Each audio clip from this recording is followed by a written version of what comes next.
Hello, and welcome to the Secure Start podcast.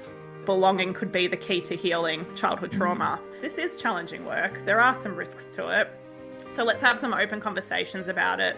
And I think a real crucial part is the leaders actually just modeling, hey, this was hard. Here's what I'm doing about it as well. So it's like, I felt this, but I actually have some strategies in my toolkit as well. I think there's no lonelier position sometimes than being a leader. Yes. Yeah, and that peer support becomes incredibly important when we find ourselves in a position like that. Was when an old colleague reached out to me who was also leading, but in a different setting, who reached out to me and just said, can we start grabbing coffee together and unpacking what's going on? And it was just such an incredibly helpful space, talking about education in a way that supports that notion of, I'm a teacher and I'm here to support human beings and they're going to come in with their complexity. So I just think anyone who's working with young people has the opportunity to provide therapeutic moments without being a therapist. The curriculum's not the centre, the young people are the centre of the work that we're doing. And lots of trauma-informed practice lines up really well with some of our tier 1 setup for our classroom. We don't know what experiences these young people have had over the weekend or that morning before they come into our classroom, but we know what experiences we can give them before they leave for the day. Hello, and welcome to the Secure Start podcast. I'm Colby Pearce, and joining me for this episode is a fellow podcaster and trauma-informed wellbeing consultant. Before I introduce my guests, I'd just like to acknowledge the traditional lands of the Aboriginal people that my guest and I come from. For me, it's the Kaurna people of the Adelaide Plains. For my guest, it is the Wiradjuri and Bunurong people of the Pendulum Nation. And I'd just like to acknowledge the continuing connection the living Aboriginal people feel to land, waters, culture and community. I'd also like to pay my respects to their elders, past, present and emerging. My guest this episode is Megan Corcoran. Megan is the founder of Wagtail Institute, and she works alongside schools, youth services and complex settings to strengthen wellbeing and build trauma-informed communities. With nearly 20 years experience teaching and leading in alternative education, Megan brings both professional expertise and lived understanding of her work. Her vision is simple but powerful, that every child has a safe and magical childhood supported by adults who believe in their future. At Wagtail Institute, Megan partners with those adults, educators, carers and practitioners, helping them to feel supported, heal and thrive so that they continue doing this important work. Welcome, Megan. Thank you so much, Colby, and thank you for such a lovely introduction as well. You're welcome. I'm really pleased to have you on, and I'm wondering if we could just begin, if you just can tell us a little bit about yourself, how you, at the Wagtail Institute, perhaps your podcast as well, because we're fellow podcasters, and how you came to start all that, found all that. Yeah, thank you so much. Yeah, so as you mentioned, I spent quite a lot of my career working in schools. I was a good old graduate teacher quite a while ago, working at the Berry Street School here in Melbourne in the southeastern suburbs. And back then when I started, the Berry Street School was actually set up just for young people in out-of-home care. So you had to actually be in out-of-home care to be a student at the school. So that was quite a complex start to teaching, that's for sure. But I thought I had one of the best jobs in the world. I absolutely loved working in education and loved teaching these young people. So I worked at a couple of different alternative settings as a teacher across the Melbourne area. And then eventually moved my way into school leadership, which was never on my radar. It was never something I was thinking deeply about. But it came from a bit of a values place, I guess, where, I was really passionate about supporting the young people and I loved my time in the classroom. But it was a bit of a chance, I guess, just to have a bit of a further impact and support other teachers to do the same and have those wins with the young people. And so I went back to Berry Street actually to start my leadership journey there. So I kind of came full circle and came back to the same campus and went into leadership at a pretty pivotal point for the campus too. There was a lot going on, a lot of change. They'd had a pretty rough year the previous year, so we were sort of re-establishing some Mm. safety in the campus. Yeah, and then I worked there for a little while, and then I was an assistant principal, and then worked at a really large alternative setting yeah, in leadership as well. So we had like the next school I was at, we had like 360 students enrolled, and all of Wow. them experiencing some sort of disadvantage, and quite a few of them in out of home care. And yeah, so I got really passionate, I guess, about supporting the practitioners and the professionals in these spaces. I was leading through the COVID era and Mm. really saw just how much we really needed to wrap around the adults who were supporting these young people. So I got really passionate about it, and I studied my master's in wellbeing science and positive Mm. psychology as well. And in that, I actually explored belonging. So I was looking at belonging being, I guess, a pivotal thing for young people who'd experienced trauma. So I sort of was exploring the fact that belonging could be the key to healing childhood Mm. trauma. And then I Mm. got really curious because I'm like, the only way we can do that and establish places where young people belong is by having adults who are consistent in those spaces. Like we feel a sense of belonging when we know the people in that space. And I was looking at all the turnover happening and all the people that were really struggling to stay in schools and youth settings and out of home care spaces. So Wagtail really was dreamed up in that way, I guess, at looking at, well, Mm. what can we do to support these adults? There's kind of a bit of a two-pronged approach with what we do at Wagtail Institute. One is enhanced trauma-informed practice so that they actually know what to do with the young people. But the Mm. second is enhancing well-being for the adults as well. So we need to know how to look after ourselves, how to look after each other, and to make sure our services and systems are actually helping the adults in that space as well, so that they feel like they can stay and they can do this work with the young people. So that's really how it all began. And I'm a few years into it now and working alongside lots of amazing settings and organizations and loving every step of the way. And the Wagtails podcast came pretty early on in the journey as well. So I think I Mm. just realized that some of the best learning I ever have as a professional is when I get to sit down with people and pick their brains and just dive into really good conversations. And I thought, well, what a great way to actually share that learning with a wider platform. So just doing what you're doing really, Colby, is inviting people that I'd love to have a chat to, and then just having that opportunity and that privilege to share that with a wider audience and learn together through the questions we get to ask on these podcasts. And that's you bring up a great point, I think, is that it is actually a great way for us to learn. Well, at least, yeah, I think that's what you're suggesting, and I feel that way too. It's such our people that we interview are often such great resources, not only to our listeners, but also to ourselves. Yep. And yeah, it's like the best professional development you ever do in a way. Um, Although some people may actually call it that. Mm. And I think your journey is an interesting one in the sense that what you've recognised is the need, if we're going to deliver trauma-informed practice well to children and young people, the adults need to be supported as well as the children.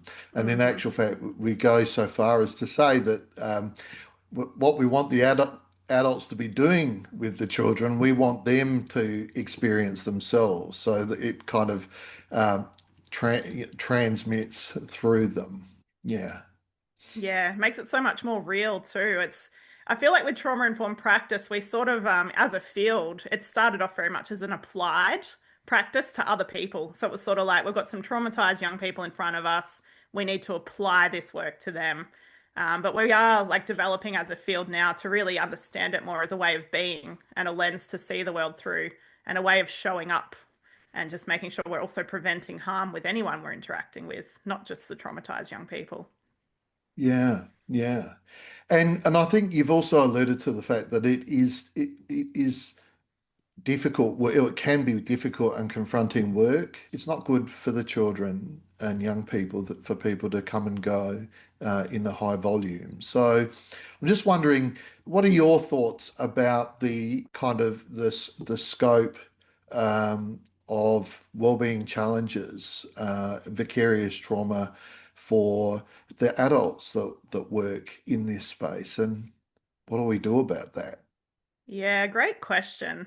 I feel like it's an area where we're just starting to scratch the surface.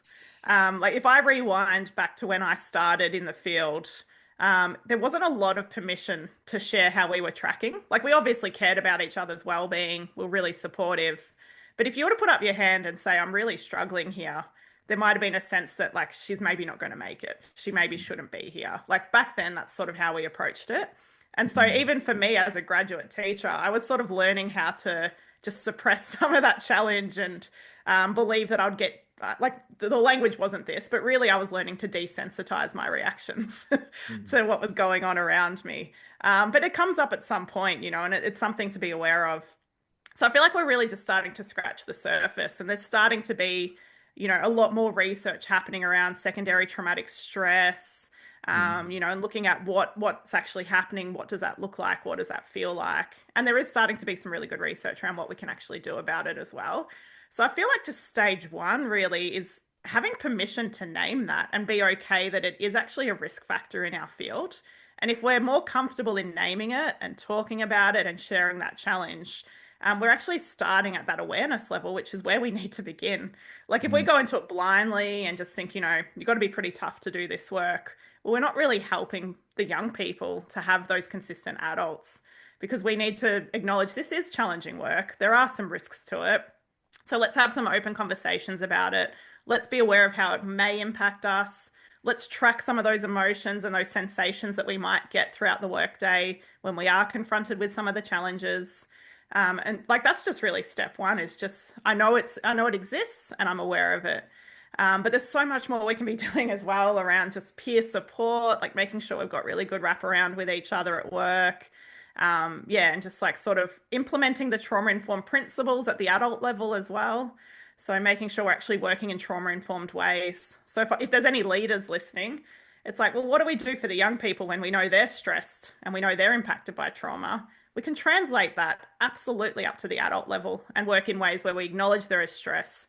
We acknowledge that there may be some behaviors from the colleagues that we're supporting that might be in fight or flight mode, but it just looks a little bit different at the adult level as well. Just mm, making sure we're putting in supports where people feel really safe, where we've got really trusting relationships, all of those like really good practices, and that we are actually like working on regulation as well. So just knowing mm. I am stressed, I'm going to do something to regulate, and then I'm going to go back in and support the young people again. Very long-winded answer there. Well, no, no, I think it's a good answer, and I found myself thinking as you were talking about what the reaction might be when you go into a complex environment like a school or residential care provider for children. You go in and say, don't worry about what happened to the kids. Tell me what's happening for you in the Mm. first instance. I don't know if they're the words that you use, but I wonder about some of the reactions that you may get to the adults, I guess, expecting to be told what to do with the kids and perhaps not so much expecting to have to talk about their own experience of the work. Yeah, absolutely. And a key part of that, I think, is the leaders modeling that as well, because we don't want to be the new person who comes in and has to be vulnerable in front of our peers straight away. But we need to see it's actually part of the culture and part of the fabric of the way of working in this space as well. And so the permission sort of comes when we see others doing that too. And I think a real Mm, crucial part is the leaders actually just modeling, hey, this was hard. Here's what I'm doing about it as well. So it's like, I felt this, but I actually have some strategies in my toolkit as well.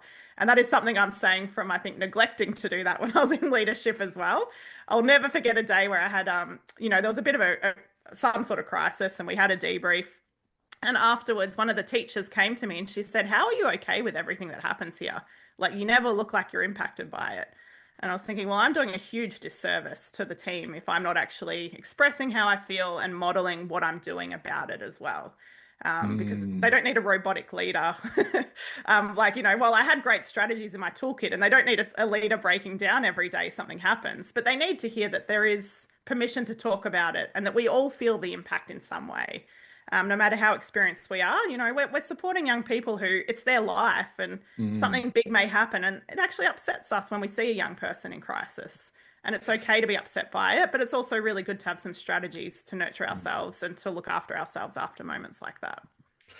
How can it not be upsetting? I think it was something that dawned on me very early in my career that the way to desensitization, in a sense, if it stops bothering you, then you need to stop doing the work, really. Yep. Um, but I think but so if you kind of practice with heart, you need to be able to not lock all those experiences away, but have opportunities to discuss them, to be held in mind by a leader who walks the walk and talks the talk. I think I got that Hmm. right. Yeah, but you need we've talked in previous podcasts on the Secure Start podcast about the role of leaders in containment, and maybe Mm. we'll talk a bit more about containment in a bit. But you've really, I think, hit the nail on the head in relation to leadership, the important role that leadership play, and again, that's a theme that's come through um, many times, and it includes the importance of leaders having their own person or to go and talk to about about their own experience of the work. Yeah, I wonder if is that kind of something that you get involved in as well, in terms of just being that sounding board and that person who holds space for leaders. Yeah, it's a really interesting area. I think there's no lonelier position sometimes than being a leader. Yes. Yeah, and that peer support becomes incredibly important when we find ourselves in a position like that. Mm, And something I found really helpful, which, a couple of years into my leadership journey, was when an old colleague reached out to me who was also leading, but in a different setting, who reached out to me and just said, "Can we start grabbing coffee together and unpacking what's going on?" And it was mm, just such an incredibly helpful space because it was like, here's that peer support that we all need, where we have similar mm, experiences, we can validate each other, and we don't feel so alone in the journey. And then from that, we actually developed a community of practice. So we now host, and it's now 5, 6 years into that community of practice, where it's a space for leaders to just come together 4 times a year, meet each other, learn from each other, hold space, connect, share details, stay in touch if they want to as well. So this work becomes incredibly important, I think, is just that idea that we mm, need to just have someone to validate and listen to us. And mm, if we're feeling isolated or we're feeling like we're in a space where, maybe we don't have that peer level support, supervision is incredibly helpful. Like if we can mm, get good supervision set up, cannot stress enough how important that is. mm. Yeah, Yeah. one of my past guests, Lynn Payton, she's a leadership consultant in Northern Ireland. She made the comment that leaders can't debrief, probably butchering it a little bit, but the general point she was making is that because of their role in an organization, the leader can't have this mentoring relationship or this debriefing relationship with someone who is junior to them in the organization, because ultimately you, that person's going to be self-censoring what they see and observe and acknowledge in the leader. And so, yeah, I'm really interested to hear about this community of leaders that you set up, and again, very much consistent with what's been talked about more in I guess, the social care and child protection organisations specifically on this podcast. Well, yeah, the community of practice we have is for leaders in alternative education.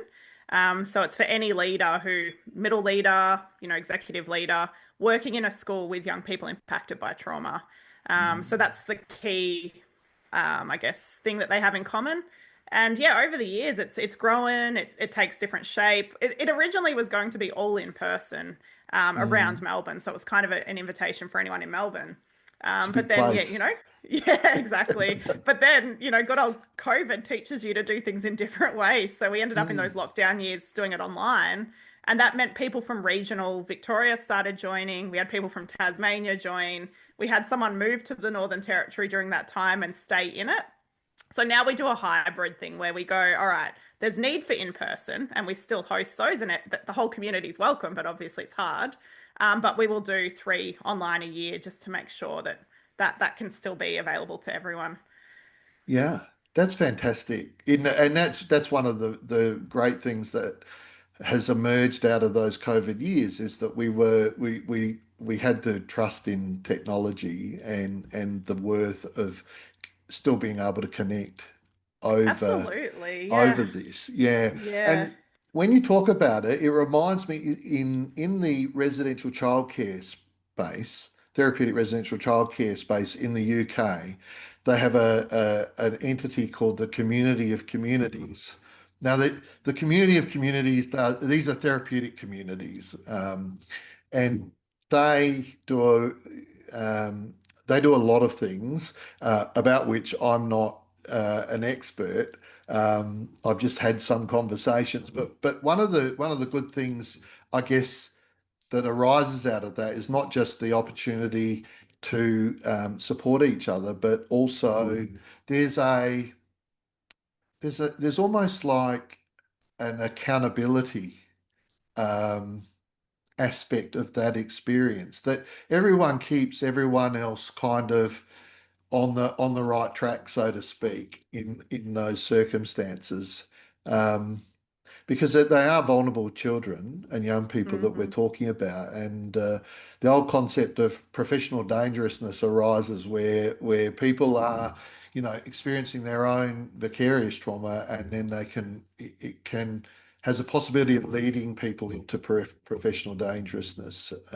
So I Mm. think a community of communities, as with the community of leaders that you're talking about, is actually a really ethical space Yeah, yeah. from And my it's an perspective. important point you raise as well, because if you think about it, the cultures of these workplaces for so long have been about that idea that it is hard work, but you need to just be tough and come and do it. And what we're kind of talking about here is breaking that mold. And that takes time and that takes a bit of courage as well to put up our hand and say, hey, I'm actually finding this really challenging, or I've had a reaction to what happened yesterday. Whereas, in the past, it's been a bit of a like, something happened, like, you're tough, you can handle it, come back in the next day, we're all okay. And we're just trying to shake it off and pretend we're all okay. But as you said, it's that level of accountability and just keeping an eye on each other and making sure we are okay and that there is permission to go, you Mm. know what, it's okay to have support, it's okay to raise a challenge. And you don't need to, like, we can break down that culture together of that tough, come in and be tough and just, shake it off in this industry. You got to be pretty tough You do. in this area. One of the benefits that it would be good if there's not already to have really good stats that demonstrate this, because policymakers just love numbers. Um, Hmm. But I would imagine that staff retention would be a really achievable outcome when you start from a place of supporting staff. Mm. It Oh, for sounds sure. intuitive, doesn't it? Really, you've got vulnerable children, children in need, and the first thing you do is you work with the staff.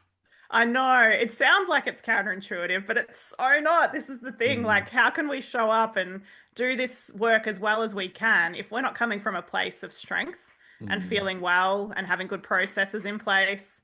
But this is the hard thing of my work, Colby. I think a lot of the time is I feel like I'm trying to sell it to people and be like, mm. this is why you need this.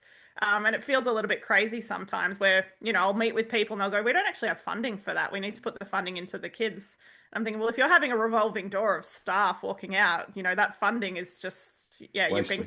you're spending it on recruiting and hiring and, starting from scratch over and over. So yeah, it probably, and you perhaps, I guess, do it. It needs there to be some clear, definable outcomes that you're Mm, looking for with intervening at the staff level first, or even at the leadership level first. I've got a theory about this. Well, I mean, all of my theories are based on experience, including the experience of others, myself, and things that I've read. So I wonder if anything is truly my theory. But one of the things that I'm aware of from the literature, relevant literature on thinking, is that um, we're problem solvers. We're really Mm, good at identifying problems and then trying to we're very good at identifying the problems, but and then trying to come up with a solution. Now, the solution may not always be successful, but we do notice problems. We've adapted in that way, um, and we're not so good at noticing the things that go well.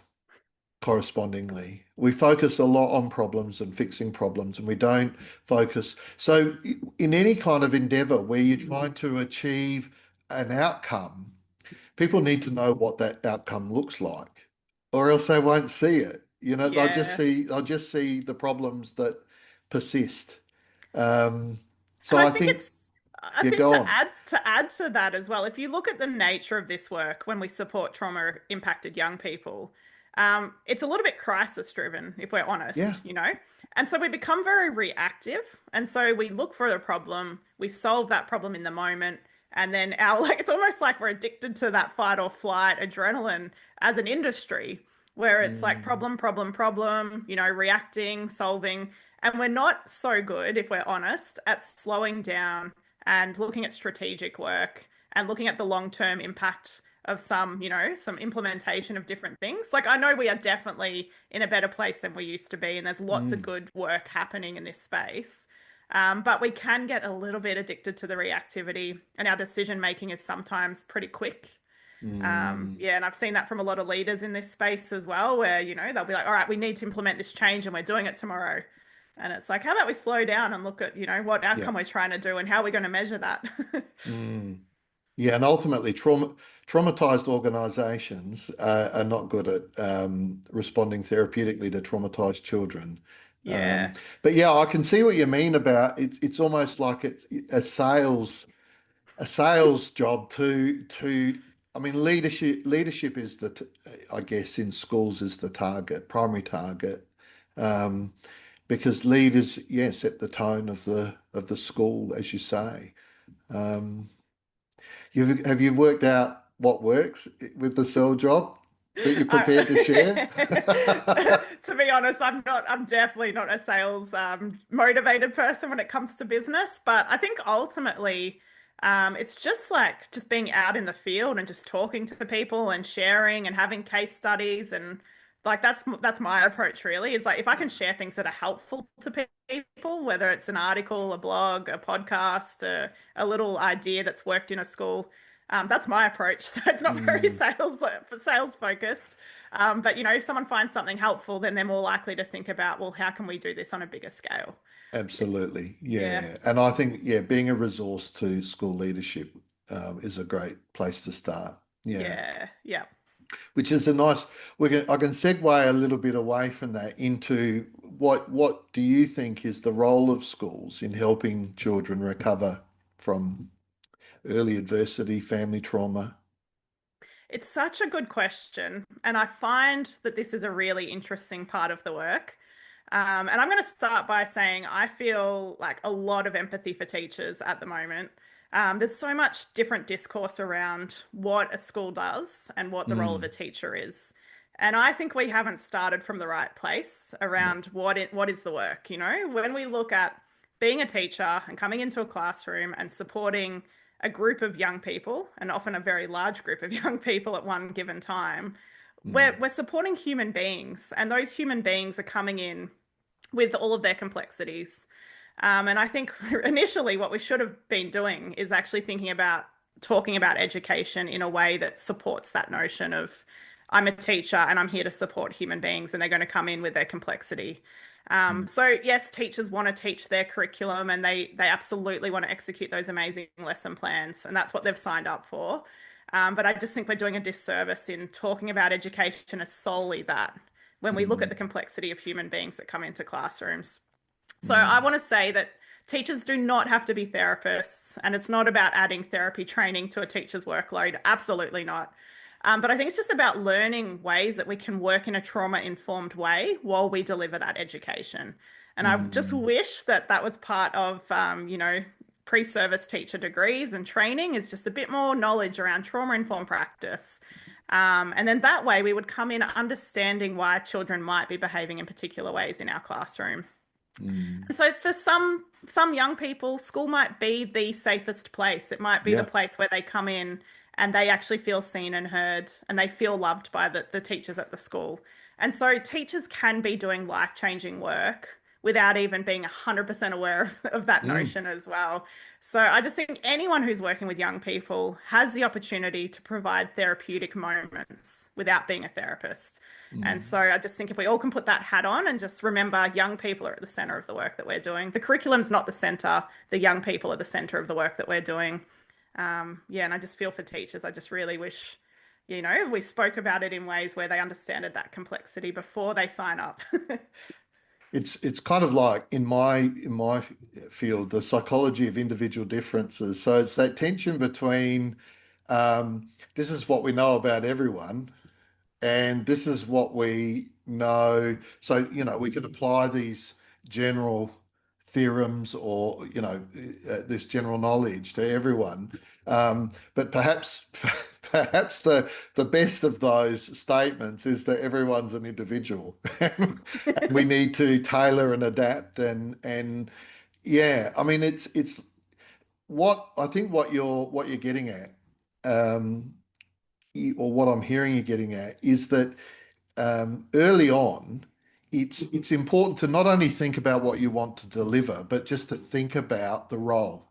Think Mm, about the mhm. role that you're playing in the lives of the children, and think about their experiences and how best to adapt for Yeah. for each child. And I feel sorry for teachers too, because I could just imagine if I came in as a psychologist into a school and said, well, you've got to adapt for each individual child, they would say, we have 30 children in our classroom and half of them are experiencing this and other, yeah, and so, Well, um, that's the thing as well. Like, I feel like we don't have to get overly complex about it. Like, when we look at some trauma-informed practices, we can actually look at what's called in education, like multi-tiered systems of support.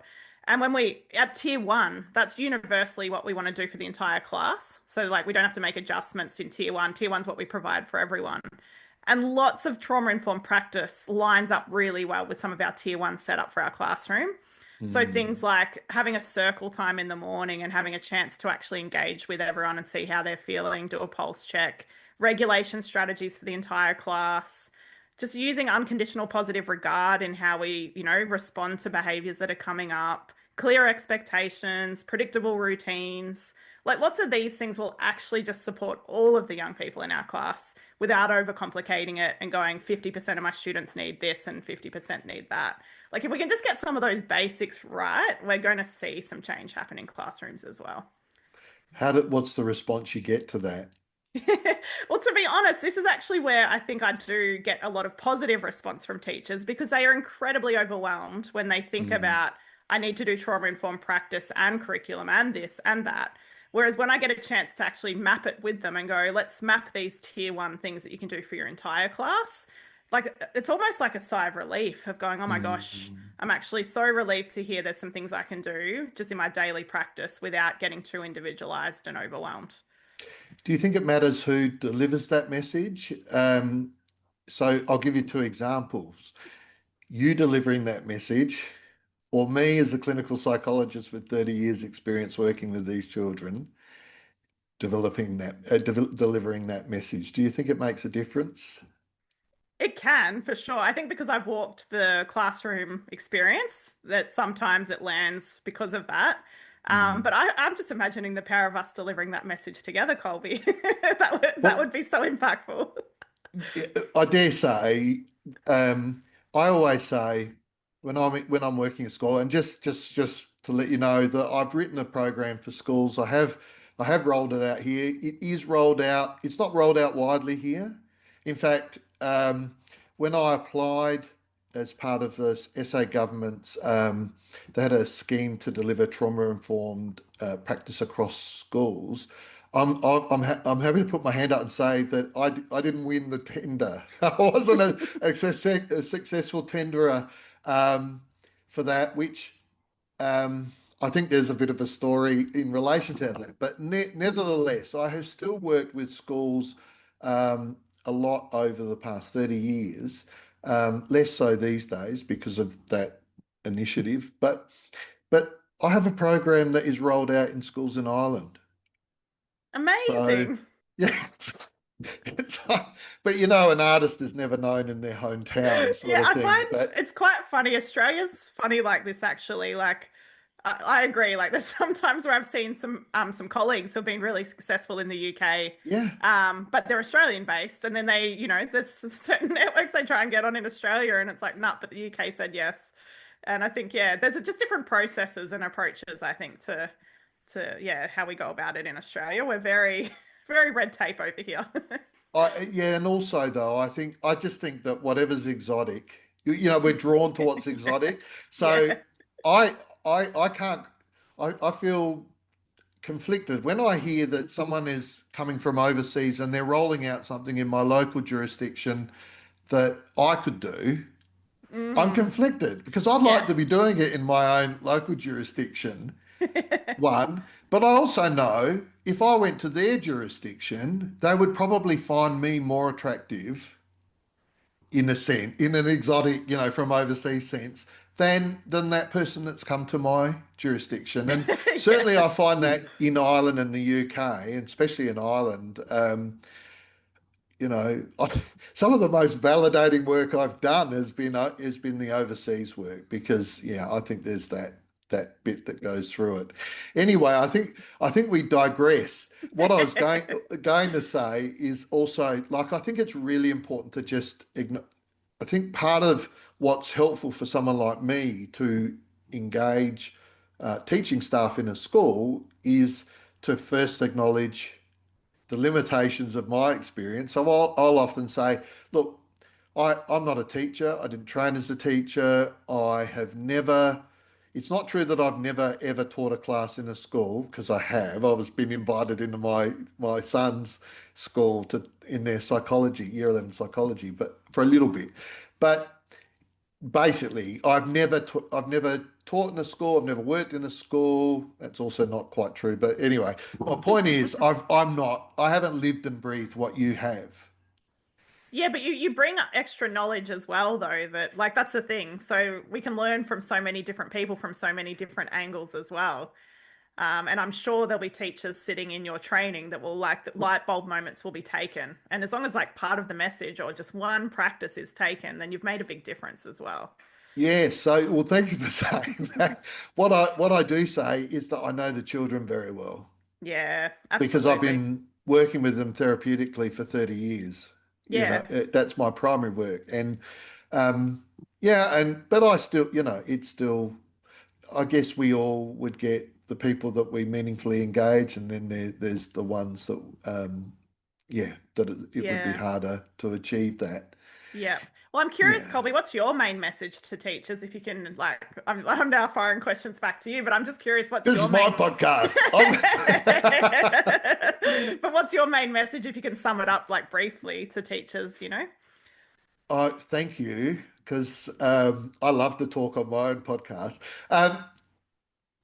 It's interesting what you said about you're already doing things that will help. It really resonates with me and I often say I'm a simple man with a simple message. I think that changing your approach. So if I'm talking to foster parents or kinship carers or residential childcare workers or social workers, you know, any of those audiences that I might speak to, teachers, it's very hard for them to change their habitual approaches to the work. And in fact, their habitual approaches to relationship and relational connection and how people approach their roles. And in action, there's a statistical phenomenon called regression to the mean, and I sometimes talk about it in this term, which basically means that people you can get some people to mobilize a bit of extra effort to change a behavior. The most likely outcome, though, in any behavior change process is that people will end up back to where they started slowly. They'll Mm, make a change and then they'll slowly tail back to where they started. And so the message of that for me has always been, well, you got to work with where people start. You know, yeah. what do they already know and do that helps? So my message can be summed up in several acronyms, but the one that people seem to like the most at the moment is aura, where I'm not talking about aura in a well, it is a metaphysical sense, but not the New Age sense. That an aura is defined as the felt quality, the person's experience, one person's experience of another person or a place, how it feels to them, and it's also really. I actually came. Sorry, now I feel like I'm on the Wagtail podcast, but I came up with this. I was laying in bed one morning and I was just thinking about the concepts that I routinely think about in this space, and it dawned on me that you could put them under this AURA acronym: accessible, understanding, responsive, and attuned. Mm, Um, Paying attention to children, teachers do that. Yeah, they know, and part of being accessible is noticing or anticipating that a child may be having difficulty and getting in before the child does anything to to secure attention or get out of what they're doing. Uh, Understanding means just acknowledging the child's experience in our words, in our actions, and in our expressed emotions. Our actions, responsiveness, it can be turning our mind to what a child needs from us at this time, and just and offering it proactively. With children and young people who are recovering from a tough start to life, proactive is much better than reactive. If yeah. because they often feel like they have to control and regulate adults. Your way you cut through that is that you do things proactively so that they have a different experience. So it's not you only did that because I did something to make it so. Rather, it's oh, you noticed that I needed Mm, that from you. And the last one, the A in aura is attuned, which is about empathic acknowledgement, really. Just, not don't try and present an entirely different affective presentation to that of the child. The reality is, we all have instinctive empathy. Well, just about all of us do. Um, and so, if a child's upset, we're likely to be upset. If a child is happy, we're likely to be happy. We don't have to suppress our emotions. What we do though is we show a bit and then we regulate back to a calmer space, and children will follow that. mm, So mhm, that is a very, and these are all very natural parts of relationship building and caregiving. Being accessible, being understanding, and not responding, and being attuned. We all do it. We do it. mm. We do it when the kids are younger, especially. We do it for babies. Yeah. Yeah. And Yeah, then as really well. babies grow up, we say, use your words. Yeah. And we start to be less proactive and more reactive. And it's part of just socializing our children in the ways of the world. But traumatized children, I hate using that term, but children who've Mm, experienced trauma in the home, their development is often stuck way back, or they've got this kind of Frankenstein development in a sense, where there's all these holes in it. They've never that, for example, they've never had um, consistently enough, often enough, the experience of being in the mind of an adult. That they've never had um, the experience that adults come when needed, that you yeah. can tolerate being separate from them because you know that they exist and that they will come when needed. There's Yep. all sorts of ways in which early family trauma and neglect is part of that. impact development. And so they end up with this kind of weird hybrid level development that I think just start at the basics, Yeah. which is, I think, consistent with what you're saying. Start at the basics Yeah. and progress and see how you go from there. And I think you go a Oh, long for way. sure. Easier for the staff, and the kids are less reactive to it because it's all children who go, all children have experienced some level of care. They haven't been raised by dogs or what, well, that maybe dogs don't make good parents for children. They make good parents for dogs, but you know what I And mean? good companions, but not necessarily parents. Yeah, that's right. So, I mean, if you start at the basics, they're not unfamiliar to children. Yeah.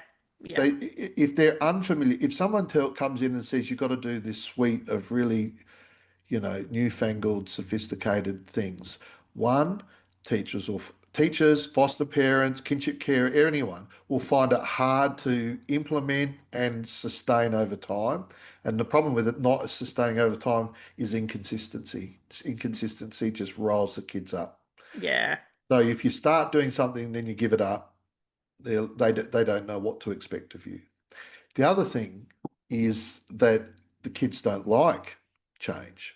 They're Yeah. reactive to it. So the teachers go, that this idiot Colby Pierce, he told me to do this. And then and then we had to evacuate the classroom as, when chairs started flying and whatever. It's just too much. It's too much. So dose is important. Okay. So maybe we should release this podcast under both Wagtail and Secure Start. No, brilliant answer though. And like a lot of what you were sharing, like I often say to teachers is we don't know what experiences these young people have had over the weekend or that morning before they come into our classroom, but we know Mm, what experiences we can give them before they leave for the day. And if we do that every single day, so if we're just having a couple of positive interactions, we're saying their name, we're greeting them in the morning, we're pretty consistent in the way we're supporting them when they're having a challenge, we're actually helping to send those messages to them that adults can be safe. Because here's an adult doing it 5 days a week, week after week. And over the course of a year, you've actually sent some pretty strong messages to that young person that's going to change yes. their perspective and their experience of adults. And I think, yes, look, there's so much going through my mind, and I don't want to go off onto a long answer. But um, I recently had um, Ben Perks on the podcast. Now he's the global head of policy and advocacy and child protection at UNICEF, and he's written. His book is fantastic. It's just a cracking read. I love it. But one of the things he grew up in children, he was relinquished by his parent or parents, and grew up in children's homes in pretty kind of it sound without going into a lot of detail, it sounds like some of the worst experiences of being in children's homes that young people can have. And he's got a massive global role now in UNICEF. Yeah, he's had a spectacular career from kind of like children's home, young offender delinquent kind of thing to here. And anyway, the punchline in this story is it started with a teacher, Mm-hmm. and I think it does start with one adult who just stops and thinks about this child, holds space for them, keeps them in mind, responds to them Yep. proactively. And if you can get a whole school focused on this is how we're going to be with any child we interact with in the school. Simple, basic things, acknowledging, empathic acknowledgement of their experience, responding to their needs proactively before they have to ask. That has great power. And Yep. you need it because often in child protection out of home care, too often um, the relationship with birth family which is fractured is not repaired. Yeah. So you need lots of good relational experience for young people to compensate. Yeah, I heard for someone that. refer to it actually as needing a like a patchwork quilt where we're all adding a patch to the quilt. And Mm, that's what a young person who's had a fractured home life and has lost that sense mm, of the birth family. It's a patchwork quilt approach where they need multiple people adding to it. mm. Yeah, Mm. yeah. You've said a little bit about what you recommend. I've said a lot, too much. Some people will say we come on and listen to this podcast, Colby, to listen to your guests, not to you. I know, so I can already anticipate one particular person who I regularly speak to about this podcast who's going to say, Colby, why don't you just, you know, not? But you did ask the question. I did ask the question. Yeah. Is there, I wonder if there's anything else that you think it would be important to say as part of this conversation about how we make schools places of healing as well as learning. Yeah, it's such an interesting one. I feel like the education system likes to do a bit of a pendulum kind of swing where we focus on one thing and then something else. And I feel like about 10, 15 years ago, we are getting really good at going, well-being's really important. And now we're Yep. pendulum swimming back the other way and going, let's do rote learning again. And science of learning is the main focus. And it's like they both coexist, they both have to be there. So I think just Mm, giving teachers a chance to hold both and the priorities don't have to keep swinging from one to the other. But the most important thing I think I will say is we need to change the discourse around teacher well-being to start. And here I go again about it. But ultimately, it's hard work. Like teachers are, it's a challenging job. And here we are talking about trauma impacted young people coming into their classrooms as well. And so I think we actually need to be proactive around thinking about teacher well-being. And there was some research that came out, I think it was in May, from Adam Fraser and a couple of other people at Deakin around secondary traumatic stress being really high in educators. mm, And so, like we need to acknowledge that and say, this is real. This is part of what teachers are facing. So let's plan for that. Let's not just assume that that's not going to happen to the teachers in our school. The stats are showing it's happening to the teachers in your school. mm, So let's like acknowledge that that's a real thing and plan for that. And let's actually look at how the industry could have more effective debriefing, more effective, peer support circles like we've spoken about. Supervision would be a dream for educators, and mm. but I don't want to plant seeds that can't be watered or grown in any way. But I know some principals have access to that, and some alternative schools have been implementing supervision. So just making sure we're actually putting supports in place, and then we're training teachers effectively to actually navigate trauma-informed practice in their classrooms. They're going to feel a lot better for it. So I think that that's the starting point, really. Yeah, it's hard. It's hard to get across that kind of like a primary prevention message, isn't it? Where, Mm, you know, so one thing, there's a number of things that came up in what you were saying, but one thing is that if let's say if you want to focus on learning outcomes, you need to acknowledge that children learn best when their central nervous system is regulated and they learn best from people that they feel relational connection to. Yeah. correct. And so Correct. some children resist relational connection, and so we need to find ways to connect with them. Hmm. And I also, so that's, with learning outcomes, I also just wonder about the cost to society of teacher burnout. And Yeah. even if not teacher burnout, see, again, I come back to Ben Perks and his book, and he tells lots of stories about parents and children, some of which are factual and others um, are fictional, but making a point. But you, one of the kind of things that gives you chills when you think about it is you've got a teacher who's burnt out at work, but is a parent themselves. Like there's social costs in all of Yeah. these things. They don't necessarily fall nice and neatly into all the buckets that the government has, and this is the education bucket. But if you burn out teachers or burn out child protection workers, notwithstanding their best endeavors, you create a scenario where they're not at their best in all walks of their life. Yeah. Yeah. And this is what we ignore sometimes too, is just like how trauma is actually, we're very interconnected. And like the way our systems and our society is structured and set up is actually, perpetrating trauma into our society as well. And we have parents who are quite isolated while they're trying to parent because our structure of society is all this independence and, you know, Mm, managing the full-time job and then managing the household at the end of the day. And, people are actually, yeah, quite isolated a lot of the time too. mm, yeah. If only we could change the world. I know, but we can bit by bit. We can change, maybe just the experience for one child at a time, and that's changing their world at least.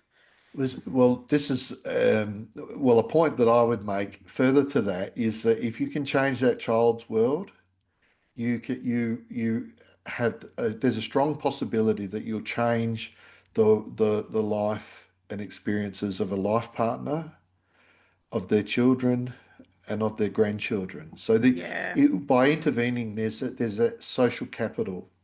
I had an Yes. earlier guest who was very interested in social capital, Graham Kerridge, um, another good podcast to listen to. But what came out for me out of that conversation was just that ongoing, that ongoing benefit to society. And then on the flip side is that if we don't do anything about this, I was only thinking about it this morning actually, that with child protection systems is that each child who comes in to child and grows up in child protection in a child protection system, an out of home care system,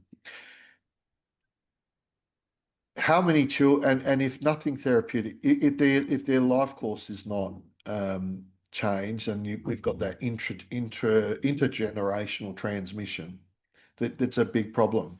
Then child protection will never shrink as a problem because they'll have multiple children. Likely they've all going to have similar histories, and it just it's like a snowball. It just gets bigger and Yeah. bigger. And Yeah. I personally do think that school, it's been very difficult for me over the years at times to get the message across, but school is is after the home environment is the place where children get the biggest dose of relational connection, not just with teachers but with other kids as well. Mm-hmm. The original notion of that takes a village included the children in it. We've kind of truncated a bit to say a village of adults, but it was a village in the true sense with children as well, and that's got implications, I think, for you talked about belonging earlier. It's got implications in terms of how we manage children's behaviour. What are the consequences, and how do we foster belonging Yeah. in a system that excludes children for misbehaviour? Yep, absolutely. That's exactly why I dived into that area in my master's, really. Wanted to prove a bit of a point that, yeah, just that sense of belonging can be a life changer. And it's the same when we look at out of home care as well, when young people are moved from home to home, house to house, when we have what would call placement breakdown. I hate the word placement as well. But just the impact of that, if we've got children moving from home to home and then school to school or excluded from school altogether, well, the impacts are actually, yeah, really, really awful. Some would say they're the worst. They're among the worst things we can do to children. Placement or, homesteading breakdowns, family, yeah, over and over and over. Yep. And you could equally, not equally, but you could similarly apply that to school. Yep. I remember um, my father was expelled from school many, back. He's not alive anymore, but many, many decades ago in year 10 for the teacher threw a chalk duster at him and he threw it back at the teacher and he was expelled. So this is back in the 1950s, late 1950s. Yeah, and that never left him. That was like an attachment injury. He was always highly sensitive about that. Hmm. Mm. Yeah. And what an awful experience too. And it just really highlights that dangerous power dynamic that was very strong in the 50s, but can still play out today, where the teacher had the power and it was okay for them to throw Mm, something at the child. But mm, then the child does something that we don't like, and it's, that power imbalance is huge. yeah, yeah.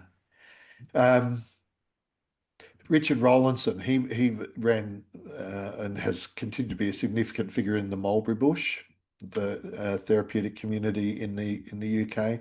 Yep. Um, he says he talks about how the schools helps children to live with themselves and to live with others, I like that line. cooperatively. And yeah, Yep. I like it too.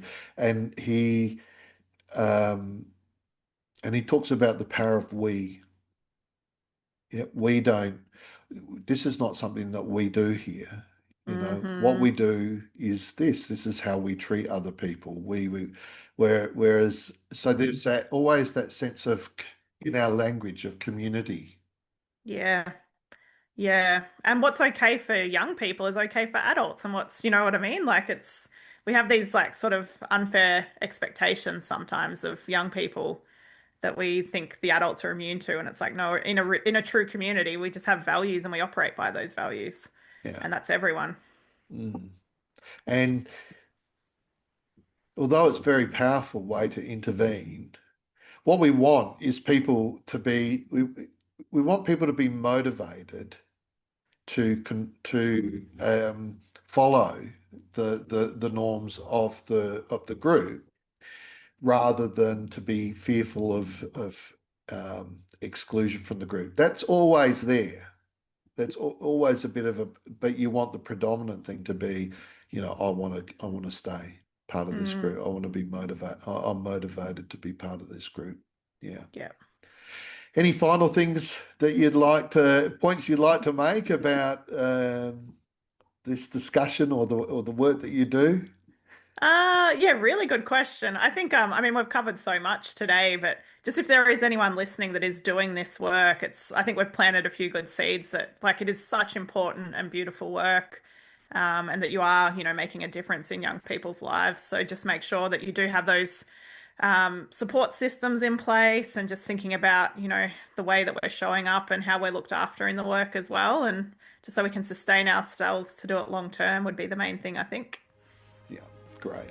Terrific. Well, thank you, Megan, for being on the Secure Start / Wagtail podcast.